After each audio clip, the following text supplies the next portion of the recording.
கிருஷ்ணகிரி பகுதியில் புதிய வட்ட நீதிமன்றம். கிருஷ்ணகிரி மாவட்டம் சூளகிரியில் புதிய வட்ட நீதிமன்றம் அமைக்க இடம் தேர்வுக்காக மாவட்ட நீதிபதி மற்றும் உயர் அதிகாரிகள் சூளகிரி பேரிகை சாலை ரிங்ரோடு உயர்நீதிமன்ற நீதிபதி அவர்கள் ஆய்வு பணிகளை மேற்கொள்கிறார்.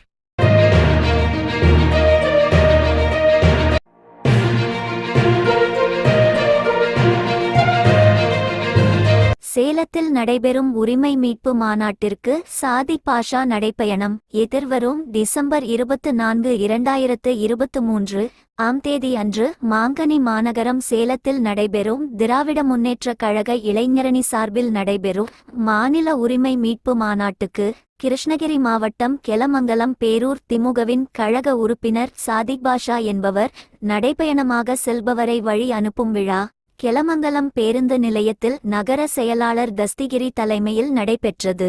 பேரூர் அவை தலைவர் இரா. கருணாநிதி, ஒன்றிய கழக செயலாளர் ஸ்ரீதர் ஆகியோர் வரவேற்புரை ஆற்றினார்கள். அப்போது சாதிக் பாஷா அவர்களுக்கு பொன்னாடை போர்த்தி பூமாலை அணிந்து வரவேற்பு கொடுத்து நடைப்பயணத்தை தொடங்கி வைத்தார். இந்த நிகழ்ச்சியின் போது தேர்வு கழக துணைச் செயலாளர் சுரேஷ், செந்தமிழ் ஐடி விங் வஜ்ரிகுமார், வடிவேல், தொழிலதிபர் ராஜப்பா, டி முனிராஜு, உமா சுரேஷ், ஜாகிர் உசேன், மஞ்சுநாத், சேகர், கோவிந்தன் உள்ளிட்ட ஏராளமானோர் கலந்து கொண்டு வாழ்த்துக்கள் தெரிவித்து வழி அனுப்பி வைத்தார்கள்.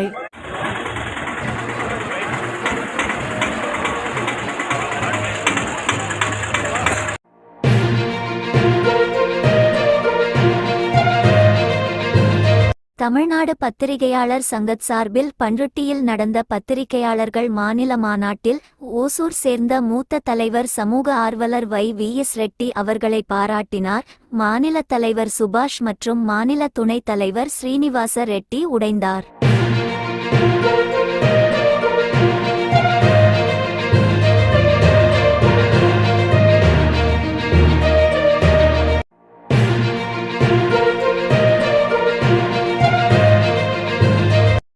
நேற்று சேலம் மாவட்ட பால் ஆவின் கூட்டுறவு ஒன்றியம் அலுவலகம் முன்பு உழவர் பெருந்தலைவர் நாராயணசாமி நாயுடுவின் தமிழக விவசாயிகள் சங்கத்தின் தலைமையில் பால் கொள்முதல் விலை பசும்பால் மற்றும் எருமைப்பால் இரண்டிற்கும் 10 ரூபாய் உயர்த்தி கொடுக்க கோரி ஆர்ப்பாட்டம் நடத்தினோம்.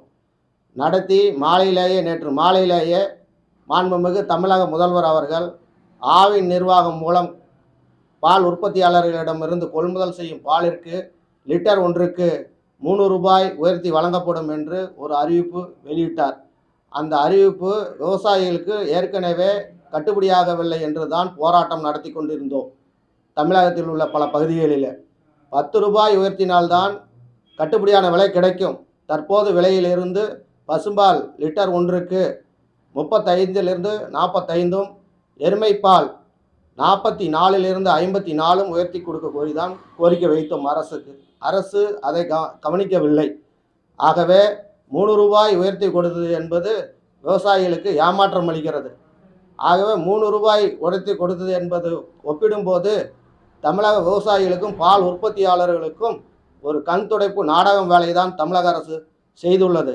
ஆகவே தமிழக அரசை கருத்தில் கொள்ளும்போது மதுபான ஆலைகளுக்கு முக்கியத்துவம் கொடுத்து எவ்வளவு ஆக்கப்பூர்வமான வேலைகளை செய்கிறது. ஆனால் விவசாயிகள் உற்பத்தி செய்து இரத்தத்தை சிந்தி இரவு பகல் பாராத உழைக்கும் விவசாயிகளுக்கு பால் கொள்முதல் விலை உயர்த்துவது என்பது யோசிப்பது மிகப்பெரிய வேதனை அளிக்கிறது. வன்மையாக கொடுத்த விலை கட்டுப்படியான விலை இல்லை என்பதை வன்மையாக கண்டிக்கிறோம் என்பதை தெரிவித்துக் கொள்கிறேன். அடுத்தபடியாக தமிழக அரசு உடனடியாக இதை மறுபரிசீலனை செய்து கட்டுப்படியான விலை 10 ரூபாய் பசும்பால் மற்றும் எருமைப்பாலுக்கு உயர்த்தி வழங்காவிட்டால் உழவர் பெருந்தலைவர் நாராயணசாமி நாயுடுவின் தமிழக விவசாயிகள் சங்கத்தின் சார்பில் சென்னை கோட்டையை மிகப்பெரிய அளவில் விவசாயிகளையும் பால் உற்பத்தியாளர்களையும் திரட்டி மிகப்பெரிய போராட்டத்தை நடத்துவோம் என்பதை தமிழக அரசுக்கு எச்சரிக்கை விட்டுக்கிறேன். வாய்ப்பு என்னன்னா, இன்றைக்கி இருக்கக்கூடிய காலகட்டத்தில் முறையாக அரசாங்கம் இன்றைக்கி ஆவி நிர்வாகத்தின் மூலம் 29 லட்சம் லிட்டர் பால் தான் கொள்முதல் பண்ணுறாங்க. தனியார் நிறுவனத்தை பார்க்கும்போது தனியார் நிறுவனம் ஒரு நாளைக்கு 90 லட்சம் லிட்டர் பால் உற்பத்தி பண்ணுறாங்க. ஆவி நிர்வாகம் எல்லா இட வசதியும், வேலையாட்கள், பணியாளர்கள் எல்லாம் இருந்தும் குறைவாக பால் பயன்படுத்துறது அரசாங்கம் என்ன பண்ணுது, மறைமுகமான ஆதரவு தனியார் நிறுவனத்துக்கு கொடுக்கறதுனால தான் இன்றைக்கி தமிழ்நாட்டில் அந்த அளவுக்கு பால் தனியார் நிறுவனங்கள் முன்னெடுத்து பண்ணுறாங்க. அதான மெயின் காரணம். ஆகவே அரசாங்கம் பின்னோக்கி போயிடுச்சு ஆவி நிர்வாகம். அதனால் அரசாங்கம் மறைமுகமான ஆதரவு வந்து தனியார் நிறுவனத்துக்கு கொடுக்கறனால தான் ஆவினுக்கு தனி கவனம் செலுத்தலை பால்வளத்துறை மூலியமாக.